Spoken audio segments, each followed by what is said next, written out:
استثناء اور اس کا 30واں باب جو 20 آیات پر مشتمل ہے۔ اور جب یہ سب باتیں یعنی برکت اور لعنت جن کو میں نے آج تیرے آگے رکھا ہے تجھ پر آئیں، اور تو ان قوموں کے بیچ جن میں خداوند تیرے خدا نے تجھ کو ہنکا کر پہنچا دیا ہو ان کو یاد کرے، اور تو اور تیری اولاد دونوں خداوند اپنے خدا کی طرف پھریں، اور اس کی بات ان سب احکام کے مطابق جو میں آج تجھ کو دیتا ہوں اپنے سارے دل اور اپنی ساری جان سے مانے، تو خداوند تیرا خدا تیری اسیری کو پلٹ کر تجھ پر رحم کرے گا، اور پھر کر تجھ کو سب قوموں میں سے جن میں خداوند تیرے خدا نے تجھ کو پراگندہ کیا ہو جمع کرے گا۔ اگر تیرے آوارہ گرد دنیا کے انتہائی حصوں میں بھی ہوں تو وہاں سے بھی خداوند تیرا خدا تجھ کو جمع کر کے لے آئے گا، اور خداوند تیرا خدا اسی ملک میں تجھ کو لائے گا جس پر تیرے باپ دادا نے قبضہ کیا تھا، اور تو اس کو اپنے قبضے میں لائے گا۔ پھر وہ تجھ سے بھلائی کرے گا اور تیرے باپ دادا سے زیادہ تجھ کو بڑھائے گا، اور خداوند تیرا خدا تیرے اور تیری اولاد کے دل کا ختنہ کرے گا، تاکہ تو خداوند اپنے خدا سے اپنے سارے دل اور اپنی ساری جان سے محبت رکھے اور جیتا رہے۔ اور خداوند تیرا خدا یہ سب لعنتیں تیرے دشمنوں اور کینہ رکھنے والوں پر جنہوں نے تجھ کو ستایا نازل کرے گا،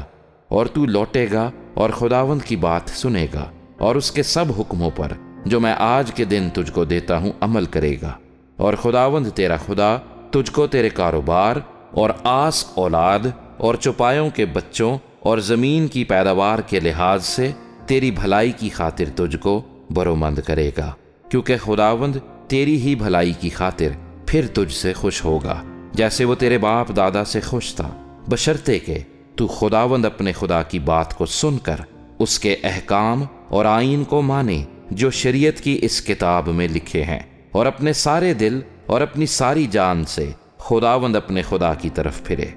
کیونکہ وہ حکم جو آج کے دن میں تجھ کو دیتا ہوں تیرے لیے بہت مشکل نہیں اور نہ وہ دور ہے۔ وہ آسمان پر تو ہے نہیں کہ تو کہے کہ آسمان پر کون ہماری خاطر چڑھے اور اس کو ہمارے پاس لا کر سنائے تاکہ ہم اس پر عمل کریں، اور نہ وہ سمندر پار ہے کہ تو کہے کہ سمندر پار کون ہماری خاطر جائے اور اس کو ہمارے پاس لا کر سنائے تاکہ ہم اس پر عمل کریں، بلکہ وہ کلام تیرے بہت نزدیک ہے، وہ تیرے منہ میں اور تیرے دل میں ہے تاکہ تو اس پر عمل کرے۔ دیکھ، میں نے آج کے دن زندگی اور بھلائی کو اور موت اور برائی کو تیرے آگے رکھا ہے، کیونکہ میں آج کے دن تجھ کو حکم کرتا ہوں کہ تو خداوند اپنے خدا سے محبت رکھے اور اس کی راہوں پر چلے اور اس کے فرمان اور آئین اور احکام کو مانے تاکہ تو جیتا رہے اور بڑھے، اور خداوند تیرا خدا اس ملک میں تجھ کو برکت بخشے جس پر قبضہ کرنے کو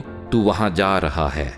پر اگر تیرا دل برگشتہ ہو جائے اور تو نہ سنے بلکہ گمراہ ہو کر اور معبودوں کی پرستش اور عبادت کرنے لگے، تو آج کے دن میں تم کو جتا دیتا ہوں کہ تم ضرور فنا ہو جاؤ گے، اور اس ملک میں جس پر قبضہ کرنے کو تو یردن پار جا رہا ہے تمہاری عمر دراز نہ ہوگی۔ میں آج کے دن آسمان اور زمین کو تمہارے برخلاف گواہ بناتا ہوں کہ میں نے زندگی اور موت کو اور برکت اور لعنت کو تیرے آگے رکھا ہے، پس تو زندگی کو اختیار کر کہ تو بھی جیتا رہے اور تیری اولاد بھی، تاکہ تو خداوند اپنے خدا سے محبت رکھے اور اس کی بات سنے اور اسی سے لپٹا رہے، کیونکہ وہی تیری زندگی اور تیری عمر کی درازی ہے، تاکہ تو اس ملک میں بسا رہے جس کو تیرے باپ دادا ابراہیم اور اسحاق اور یعقوب کو دینے کی قسم خداوند نے ان سے کھائی تھی۔